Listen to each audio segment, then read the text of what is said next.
What is going on YouTube? Hope all is well in the world. Today we're going to be talking about the University of Georgia. Something I feel like a good bit of my viewers would be interested in is I am from Georgia, and so most of my viewers are friends and family that I beg to come watch my YouTube.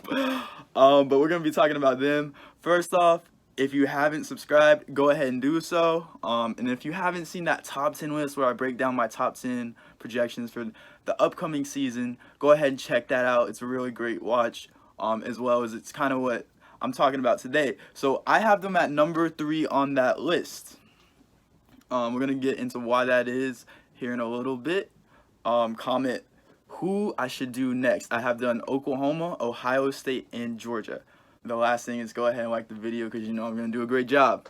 So let's get into that schedule, that SEC rigorous schedule. Starting out in the Benz, at Mercedes-Benz, they have Virginia coming to town. I'm trying to get at Georgia, like, hey, y'all should black out that game. Black out the Benz. Virginia should be an easy win. I know you've had some trouble with the blackout uniforms before, but that would be awesome for them to black out the Benz. It'd be a great thing for recruits to see, the nation to see, because the nation's going to be watching that game. Because it's going to be at the start of the season. We're going to be fresh off the COVID-19 epidemic. Everyone's going to be wanting to watch some football. Two well-known teams playing in a big environment. Be awesome for you guys just to black that out. Well, Virginia comes to town. Bryce Perkins gone. Virginia still has a pretty decent defense. They did lose some studs on defense, though, to the draft. So, obviously, Georgia should take care of business. Next, we got that big opponent on the schedule, Eastern Tennessee State. Hey man, everyone's got a tune-up game. So from Virginia to that tune-up game, Eastern Tennessee State, they do only have a 5-day window in between those games, which I think is very interesting. But I feel like Georgia's second team could probably take care of East Tennessee State. Next, they do have the big SEC dog, Alabama, September 19th at Alabama. You know how crazy they get over there. I saw in one of the polls this offseason that Alabama has, the best home stadium in all of college football, and they have a crazy environment there. So that's going to be very interesting to see. They're fresh off the COVID-19. Everyone wants to see some football. Everyone wants to see these powerhouses play football. These are two dogs, playing football. Now, what's going to be very interesting is one team's got to lose this game, right? And then I feel like they can meet again in that SEC championship. The other team could win. And you could see two SEC schools in the championship this year, or in the Final Four this year. So Alabama comes in. They just lost Tua. They do have some studs at wide receiver. They retain their stud at running back. They don't have a new offense coordinator, though. Georgia does. They got a new OC. They got a new offensive line. They got a new quarterback. They don't have spring ball. They don't have spring training. What's that going to look like? You've had 2 home games in a row, and you're going to throw them into an Alabama home game pumped up to see you, who have been sitting home all spring just thinking about this. What's that going to look like? I don't know, man. I mean, obviously Georgia's going to put up a fight. Obviously Alabama's going to put up a fight. That's a coin toss game right there, if there ever is one. That could go either way. I like Georgia's chances if they hit right, if everything goes right. But if everything goes right for Alabama too, it's just going to be one of those crazy games that everyone's going to be talking about. Georgia's defense is going to keep them in any game with anybody. And we're going to talk about that after the schedule.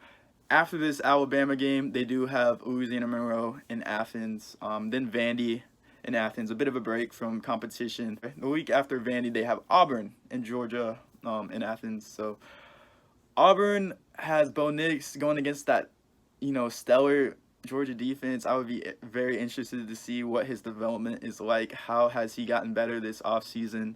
How has he improved? Another interesting thing is just the way that they schedule. Because peep this. They have solid competition throughout their schedule. but they don't have them back to back. They don't schedule back to back hard games, which I think is just brilliant scheduling. A lot of people would say SEC don't play nobody. Well, they do, but they're smart about it. So, I can't knock them for that. I feel like Georgia should take care of Auburn, unless Bo Nix just balls out. You can't stop a quarterback if they're just balling out on you. You can't beat a team if their quarterback's just balling out on you, dropping dimes. It's going to be Georgia versus Missouri at Missouri on October 17th.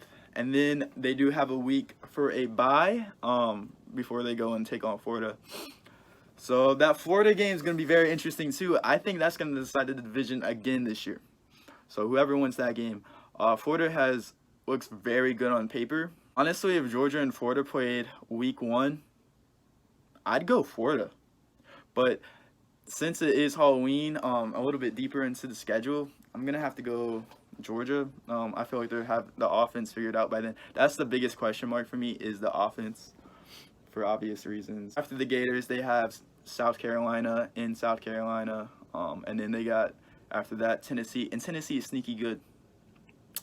But see, that's the closest thing to 2 competitive games back to back. I believe they have that. They have a decent stretch there with South Carolina, Tennessee, and then the next week they got Kentucky.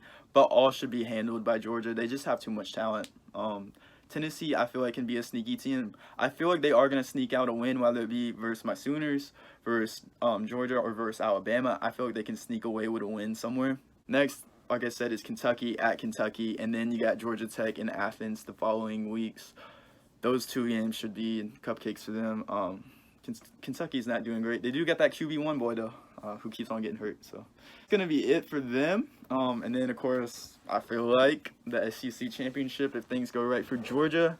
So let's talk about things outside of the schedule. Let's talk about that defense. A Dan Lanning and a Kirby Smart defense is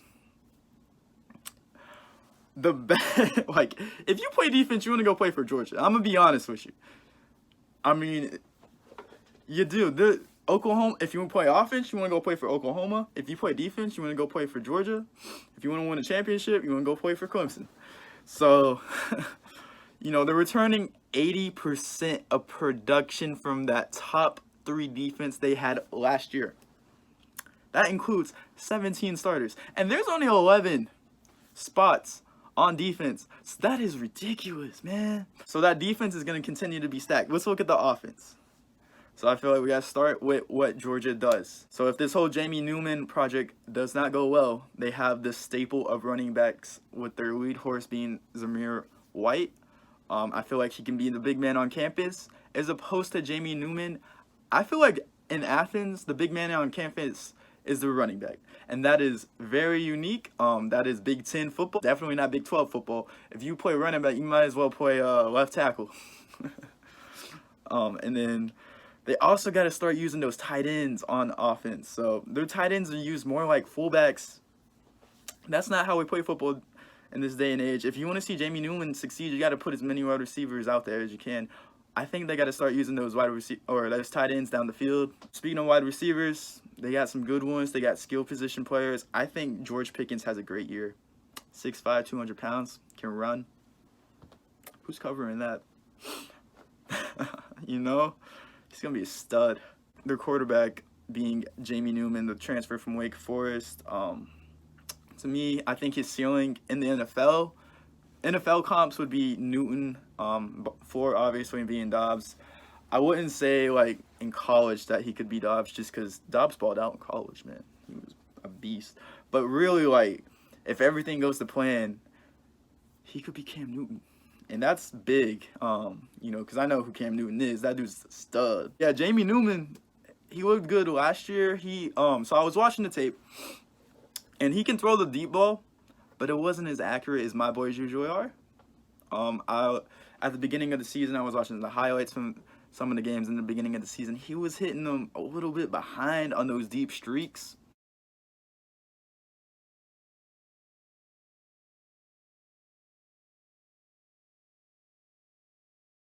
They still got in the end zone, but, like, you got to be on the money in SEC country.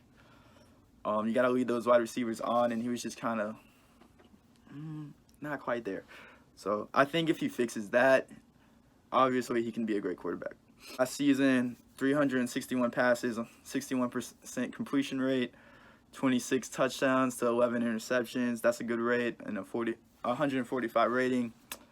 So, you know, he could be a beast if everything pans out right. Everything has to go right. A new offensive line. But that's something Georgia usually is really good at replacing. I think the big problem is, A, he hasn't played competition like, say, Georgia usually does week in and week out. And B, when he does, it wasn't pretty. He played Clemson last year. 6 for 14, 2 interceptions, 41 yards. You know, but he does have wheels. He ran for 87 yards against Michigan State and then 144 yards against Duke. That's just more of the recent games towards the end. I think he can be a star, or he can not. He can hold him back, or he can not. It is up to him. I'm not going to put, you know, words in you guys' head. But if he does his Cam Newton thing, you best believe Georgia can win a natty. And that's something they haven't done since my mom was born. They have to pick that up. They have everything they need to. They got offensive line, man. It's really going to be on that QB shoulders. And if he can't ball out, they got those running backs, and they can just go right back to smash mouth defense or smash mouth offense and killing them on defense. They're going to have low scoring affairs. I feel like they can get in the playoffs pretty easily. It's going to run through them and Bama. That is the SEC this year. You can talk to me about Florida. You can talk to me about Auburn, but it really is Georgia and Alabama this year. That's going to be it for me. If you agree with some of my takes, comment below. If you disagree with some of my takes, comment below. Give me a thumbs up, subscribe, and you guys have a blessed one.